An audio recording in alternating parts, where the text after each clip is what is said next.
स्वयं पर विजय प्राप्त करनी होगी।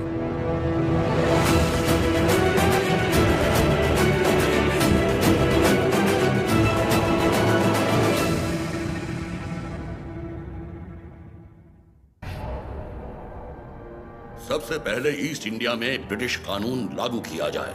छोटे इलाकों से शुरू करके धीरे धीरे समय के साथ पूरे इंडिया में इसे फैला दिया जाए। मौजूदा टैक्स 300% बढ़ा दिया जाए।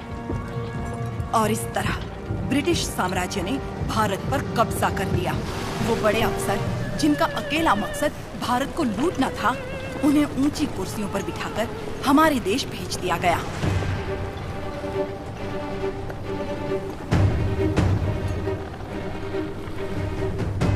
शैतानों की सेना का नुमाइंदा कॉकरेन दक्षिण भारत की तरफ बढ़ने लगा, जिसे भारतीय उपमहाद्वीप की रीढ़ की हड्डी कहा जाता है। लेकिन उसे वीर भूमि रेनाडू के बारे में क्या पता था?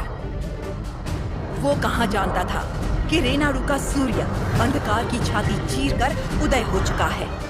रेनाडू की धरती 61 छोटे छोटे राज्यों में बटी हुई है। इन राज्यों के सामंत पालेगार कहलाते हैं। ब्रिटिश इन पालेगारों से उनकी सत्ता और एकता दोनों छीन चुके हैं। लेकिन अवुकु राज्य के पालेगार अवुकु राजू, मायदुकुरु के पालेगार वीरा रेड्डी और कर्नूल के पापा खान उन 61 पालेगारों में से हैं जो आज भी स्वतंत्र शासन कर रहे हैं।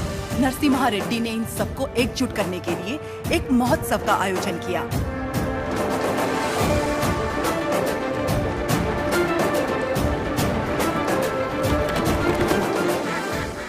स्वामी, मेरा बेटा नरसिम्हा अंग्रेजों की इच्छा के विरुद्ध ये महोत्सव कर रहा है, क्या वो सफल होगा?